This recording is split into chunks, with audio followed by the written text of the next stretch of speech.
Hello everyone, how are you all. Welcome to my YouTube channel edu spots. और मैं आकाश सावकारे आज आपको लेकर आया हूँ हमारे न्यूली डेवलप्ड एआई वॉफ के प्रोडक्ट के साथ में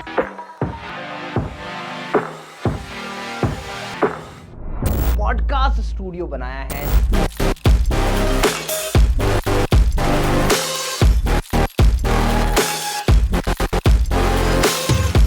जहां पर आप ऑनलाइन टीचिंग कर पाएंगे, जहां पर आप यूट्यूब वीडियो रिकॉर्ड कर पाएंगे और पॉडकास्ट का सेटअप करने के लिए किन किन इक्विपमेंट की किन किन चीजों का ध्यान रखना है वो आपको बताने वाला हूं।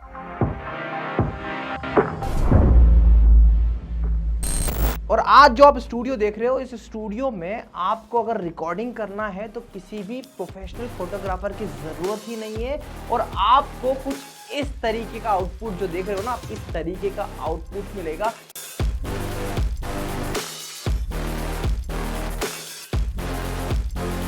यही ब्यूटी है एडू स्क्वाड्स की। जब हम सेटअप करते हैं तो बहुत ही नॉमिनल बजट में, बहुत ही कम बजट में, बेस्ट क्वालिटी के साथ में। तो आज मैं आपको डिटेल में एक एक चीज बताने वाला हूं पॉडकास्ट सेटअप के बारे में। और अगर आपने ये वीडियो पूरा देख लिया तो ये मान के चलिए कि आपका पूरा जो पॉडकास्ट को लेकर थॉट प्रोसेस है, ऑनलाइन टीचिंग स्टूडियो को लेकर थॉट प्रोसेस है, वो बदल जाएगा। तो आखिरी तक बने रहिएगा। प्राइसिंग से लेके, बैकग्राउंड से लेके हर एक चीज पर मैं बात करने वाला हूं, ताकि आप खुद से भी ये स्टूडियो बनाना चाहें तो बना सकते हैं। जैसा कि मेरा काम है आपको बेस्ट से बेस्ट, लेटेस्ट से लेटेस्ट टेक्नोलॉजी का अवगत कराना, उसके बारे में आपको इंट्रोड्यूस कराना, उसके बारे में बताना। तो बस वही शुरू करता हूं। तो सबसे पहले देखिए, जब पॉडकास्ट की शुरुआत होती है तो आपको डिसाइड करना पड़ता है। हम जब पॉडकास्ट का काम लेते हैं तो हम लोग क्या करते हैं? हम लोग सबसे पहले इंटीरियर डिजाइनर को इन्वॉल्व करते हैं। और मैं खुद एकॉस्टिक ट्रीटमेंट, साउंड प्रूफिंग और स्टूडियो सेटअप की पढ़ाई करते आया हूँ, काम करते आया हूँ। तो मुझे इस बात की पूरी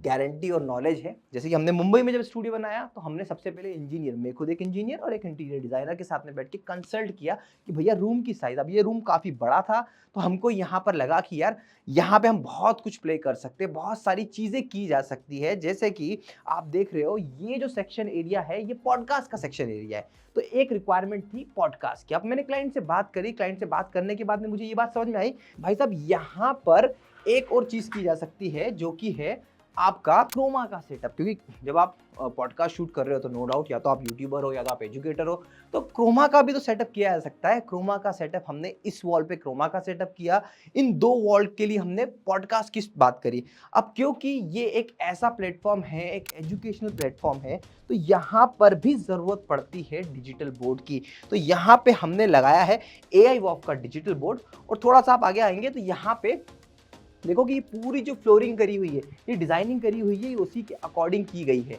तो ये एक बेस्ट ब्यूटी पार्ट है कि हम एक्चुअल में जब हमने इस सेटअप को हमारे इंजीनियर के साथ में समझने की कोशिश करी तो हमने क्या किया, तो हमने बहुत ही शांति के साथ में क्लाइंट की रिक्वायरमेंट को समझा और उसके बाद में यहाँ पर चीज़ें की प्लानिंग करी। सेम मैं आपको एक चीज़ बोलूँगा कि जब भी आप अपना स्टूडियो डिज़ाइन करें तो एटलीस्ट आपको आपकी रिक्वायरमेंट पता हो कि आपको पॉडकास्ट भी शूट करना है, आपको ऑनलाइन टीचिंग भी शूट करनी है। तो इससे क्या होगा कि रिक्वायरमेंट पता होगी तो आप ये आइडेंटिफाई कर पाएंगे कि भाई साहब सच में हम इस छोटे सी साइज के रूम में ये सब चीज़ें कर सकते हैं। अगर आपका रूम 10 बाय 10 का होता तो मैं मैम को कहता कि मैम पॉडकास्ट तो आप मत ही शूट करो, क्योंकि पॉडकास्ट शूट करने के लिए 3 कैमरा, जैसे हमने एक कैमरा यहाँ पे लगाया हुआ है, एक कैमरा यहाँ पे लगाया हुआ है, और मैम के पास में एक कैमरा ऑलरेडी पैनासोनिक का था तो हमने एक कैमरा यहाँ पे लगा दिया। तो ऐसे 3 कैमरे लगाने के बाद में आपको स्पेस की जरूरत होती है, बैकग्राउंड की जरूरत होती है।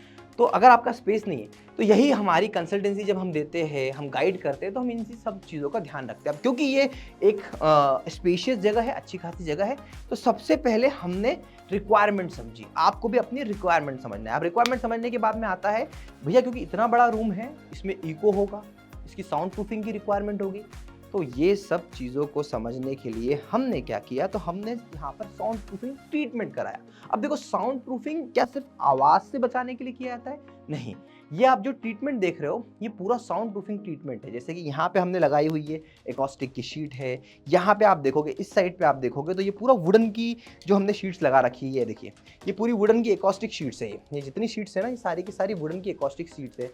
तो ये सब हमने क्यों लगाई? तो पहला साउंड से बचा ले, फिर बाहर के साउंड से अंदर ना आने दे, इको ना आने दे, और उसके बाद दूसरा कि भाई साहब जब आप पॉडकास्ट शूट करते हो तो स्पेशली आप देखोगे कि अगर मैं अभी यहाँ पे खड़ा हूँ तो मेरा थोड़ा पास आइएगा थोड़ा सा, अगर मैं यहाँ पे खड़ा हूँ तो कैसा बैकग्राउंड आ रहा है, और वही बैकग्राउंड जब मेरा इस जगह पे आता है तो कैसा बैकग्राउंड आता है। तो देखो बैकग्राउंड वीडियो शूटिंग के लिए अभी तो मैं मेरा आईफोन यूज़ कर रहा हूँ, और जब अच्छे कैमरे से करूँगा तो आपको और दिखेगा कि बैकग्राउंड कितना इंपॉर्टेंट होता है। और बैकग्राउंड में ही अगर एकॉस्टिक का ट्रीटमेंट किया जाए, जैसे कि हमने यहाँ पे क्या किया कि हमको यहाँ पे एक ऐसा बैकग्राउंड चाहिए था, हमें लाइटिंग लगानी थी तो हमने लाइटिंग लगाई। इसके बाद में यहाँ पे ये देखिए डिज़ाइन दी है, अलग अलग डिज़ाइन दी है, यहाँ पे एक अलग डिज़ाइन दी है, फिर उसके साथ साथ फिर यहाँ पे भी एक अलग डिज़ाइन दी। तो ये एक बैकग्राउंड है। अब दूसरा वाला बैकग्राउंड आप देखिए, ये हमारा एक बैकग्राउंड है।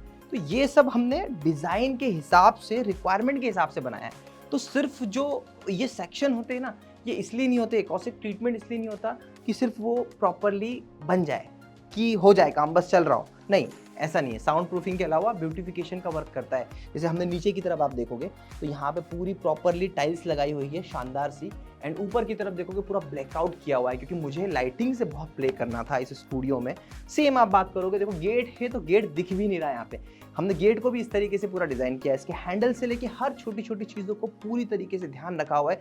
इवन आपको देखो, क्योंकि यहाँ पे हमने ग्रीन लगाया है, ग्रीन क्रोमा के लिए। यहाँ पे आप देखो पूरा एसी की हमने पूरी प्रॉपर चीज़ें कर रखी है। तो ये सब चीज़ें, अब आप देखो मैं इतना कुछ बताता हूँ अपने स्टूडियो में, और अक्सर कहता हूँ कि यार आप मेरे स्टूडियो को वीडियोस देख लोगे ना तो आप खुद भी बना पाओगे, पर आप खुद बना पाओगे तो उसमें बहुत नुकसान करोगे, बहुत खर्चा कर जाओगे। और ये सब चीज़ें इतनी नॉमिनल प्राइस में हम लोग आपको करके दे सकते हैं, क्योंकि हमारे पास एक्सपर्टीज़ है, हमारे पास ये सारा का सारा मटेरियल हमने प्रॉपरली इंपोर्ट किया हुआ है। हर एक छोटी से छोटी चीज़ हमारे पास में, चाहे वो लाइटिंग हो, इस टाइप के पूरे बैकग्राउंड्स हो, ये सब कुछ हमारे पास अवेलेबल होता है। तो पहली रिक्वायरमेंट तो मैंने आपको बताई थी कि आपको रूम साइज के अकॉर्डिंग, फिर दूसरा बैकग्राउंड एकॉस्टिक साउंड प्रूफिंग कितना इंपॉर्टेंट है। बैकग्राउंड साउंड प्रूफिंग काम तो इसने किया, बट उसके बाद में इंपॉर्टेंट होती है लाइटिंग। तो देखो लाइटिंग से तो हमने बहुत ही वर्सेटाइल वे में प्ले किया है, बहुत लाइटिंग लगाई है। जैसे कि यहाँ पे इस टाइप की लाइटिंग लगाई है, ये इस टाइप के RGB को भी हमने मूवमेंट लाइटिंग पे बनाया है। उसके बाद यहाँ पे भी एक और RGB लाइट यहाँ पे लगाई हुई है, देखिए इस टाइप की एक RGB लाइट हमने यहाँ भी लगाई हुई है ना। और ऊपर से देखिए, ऊपर के पूरा ये जो लाइटिंग का पूरा केज बना के रखा हुआ है। तो ये सब चीज़ें हमने करी हुई है, तो ये इंपॉर्टेंट है। अब उसके बाद आता है सबसे ज़्यादा जो थॉट प्रोसेस के साथ में आपको समझना पड़ेगा, कि उसके बाद में आता है कि यहाँ पे आने वाले एलिमेंट्स। जैसे ये देखिए आपने, ये जो पूरा बैकग्राउंड में इस टाइप, क्योंकि ये जो स्टूडियो है, ये स्टूडियो है रेड फॉक्स कंपनी है, सिक्योरिटी कंपनी, और उनका ये स्टूडियो है। सो दे ऑल अबाउट लाइक थोड़ा टेक्निकल वाला फीलिंग है। तो ये फीलिंग पूरा उसी तरीके से दिया है, इसलिए जो इथिकल हैकिंग और इन सब चीज़ों पे, तो ये उसका उस टाइप का थॉट है। वैसे ही आपका कोचिंग, आपका यूट्यूब चैनल, आपका किस बैकग्राउंड से आता है, उसके अकॉर्डिंग थीम, कलर, प्लानिंग की जाती है। तो ये छोटे छोटे चीज़ें देखिए, यहाँ पे ग्रीनरी वाला शेड देना है तो यह पूरा एक इस टाइप की पूरी एक वो बनाई हुई है, उसके अंदर फिर ये आर्टिफिशियल सारे पौधे लगाए हुए हैं। ये सब छोटे छोटे थॉट्स है, ये छोटे छोटे थॉट्स एक एक्सपर्ट ही साथ में डिज़ाइन कर सकता है। आपकी थॉट प्रोसेस को, आपके ड्रीम को एक्चुअली कैसे इंप्लीमेंट करना है, ये बहुत इंपॉर्टेंट है। अब ये बात हो गई, फिर आते हैं बैकग्राउंड हो गया। बैकग्राउंड के बाद में जो एलिमेंट्स हो गए, बहुत सारे पॉडकास्ट में आपने देखा होगा, कहीं पर सोफे लगे होते हैं, कहीं पर टेबल लगे होते हैं, कहीं पर सिर्फ चेयर्स होती है, कहीं पर टी टेबल होती है। अब ये देखो सब कुछ इसी तरीके से होता है। एंड मजे की बात मैं आपको बताता हूँ क्यों हमने इसको लिया, क्योंकि यहाँ पर सर को प्रैक्टिकल करने हैं, यहाँ पे बैठ के बात करनी है। तो यहाँ पे आप देखो कि जब मेरा एंगल कैसे आता है, तो सामने डिजिटल बोर्ड एक बार प्लीज आप दिखाइएगा कि मेरा एंगल कैसे आ रहा है। ये देखिए यहाँ पे मेरा एंगल किस तरह, जब मैं अपने साथ में लोगों से बात कर रहा होता हूँ तो मेरा एंगल किस तरीके से आता है, तो ये एंगल आता है। अब इसे टर्न करिएगा प्लीज। तो इसीलिए हमने टेबल लगाया, क्योंकि यहाँ पर दूसरी बड़ी रिक्वायरमेंट क्या थी, तो यहाँ पे दूसरी बड़ी रिक्वायरमेंट ये थी कि यहाँ पे लोग ज़्यादा बैठने वाले हैं। और मैंने यहाँ पे जो चेयर के नाम पे इस टाइप के छोटे छोटे मुद्दे टाइप की चीज़ें क्यों रखी है, क्योंकि इसका आप समझिएगा कि यहाँ पे 4-5 लोग भी बैठ सकते हैं। जैसे एक पर्सन यहाँ बैठ गए, एक यहाँ बैठ गए, एक यहाँ बैठ गए, क्योंकि ये प्रैक्टिकली बच्चों के बीच में कम्युनिकेशन करना चाहते हैं और अलग अलग रिक्वायरमेंट है सर की, तो वैसे इस तरीके के सीटिंग अरेंजमेंट का डिस्कशन किया जाता है। अब आते हैं इक्विपमेंट के बारे में। अब देखो इक्विपमेंट की बात मैं आपको बताता हूँ। तो इक्विपमेंट के लिए सबसे पहले तो देखो यहाँ पे हमने एक कैमरा लगा के रखा हुआ है ना, और उसी के साथ साथ यहाँ पे हमने एक मूवेबल लाइट लगाई हुई है। देखो अब मैं लाइट का सेटअप अपने अकॉर्डिंग, अपनी नीड के अकॉर्डिंग मूव करके कर लेता हूँ पूरा। ये देखिए, ये मैंने एक लाइट यहाँ पे लगा के रखी हुई है। सेम मेरा एक कैमरा यहाँ पे लगा हुआ है, यहाँ पे मैंने सामने एक कैमरा लगा। देखो आपके पास कैमरा कौन सा है, अभी हमने यहाँ पे PTZ कैमरा लगा रखा है। PTZ की क्या खासियत है वो आपको मैं दिखाऊंगा, बट सामने जैसे सर के पास में ऑलरेडी सर ने एक पैनासोनिक कैमरा लेके रखा था, तो हमने वो भी लिया है। तो इसलिए मैं कहता हूँ कि जब आपके पास सारी चीज़ें होती है, कुछ चीज़ें होती है, जैसे माइक सर के पास था, चीज़ें सर के पास थी, तो हम उसको यूज कर सकते हैं। अब आपको इधर आना पड़ेगा और समझना पड़ेगा नेक्स्ट रिक्वायरमेंट को। नेक्स्ट रिक्वायरमेंट है आपकी एक्चुअल में टेक्निकल चीज़ें। अब जैसे इस स्टूडियो में हमें ज़रूरत थी डिजिटल बोर्ड की, तो AIOF का 75 इंच का लेटेस्ट अपडेटेड इंडस्ट्री का हमने यहाँ पे डिजिटल बोर्ड लगाया।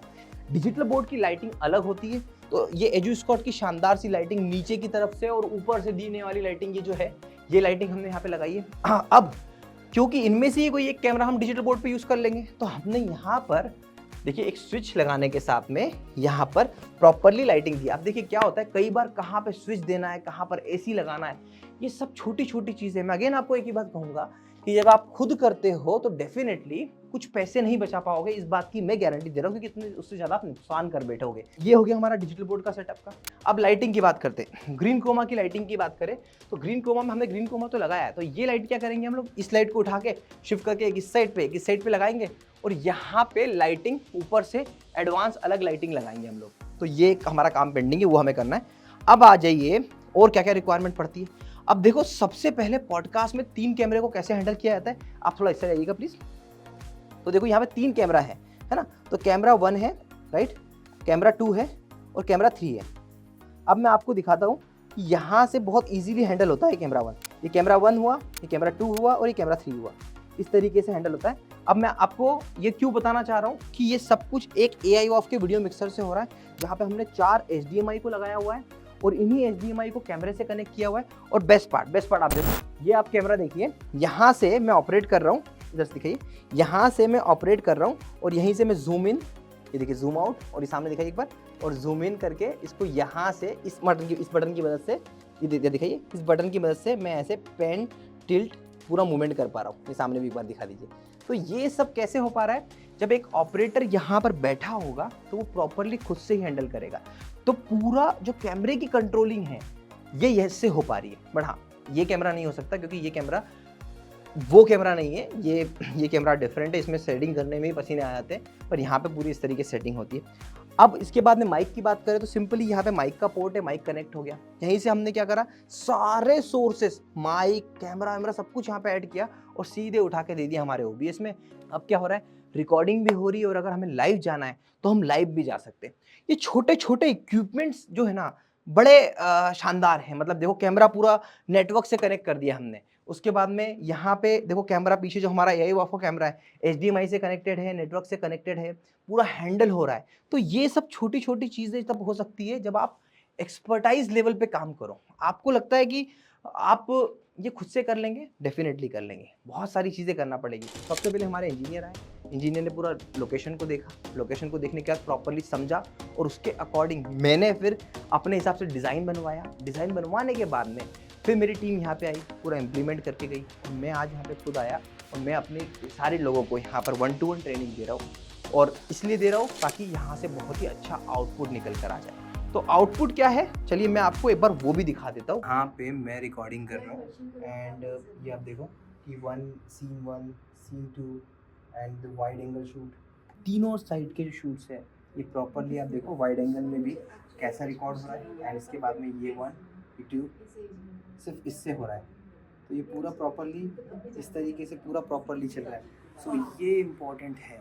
तो देखा आपने, ये आउटपुट है और जो आप सामने मैडम देख रहे थे ये उन्हीं की टीम है जिन्होंने बहुत सपोर्ट किया। और ऐसा स्टूडियो बनता है और ऐसा क्लाइंट हमें जब मिलता है जो हमारी क्रिएटिविटी को और मौका दे आगे और इन्हांस करने का, तो एड्यूस्कॉट कुछ ऐसे पॉडकास्ट स्टूडियो बनाता है। स्टिल वी थिंक इस स्टूडियो में जो भी अपडेशन होगा हम करेंगे और हम हमेशा साथ में रहेंगे। आशा करता हूँ ये वीडियो आपको पसंद आया होगा। इस वीडियो से आपको एक पॉजिटिव वैल्यू तो मिली होगी और अगर वो मिली है तो प्लीज़ मेरे चैनल को सब्सक्राइब करिए, बेल आइकन को प्रेस करिए और जो लोग सच में स्टूडियो बनाना चाहते हैं उन्हें ज़रूर बताइएगा। Thank you so much for watching.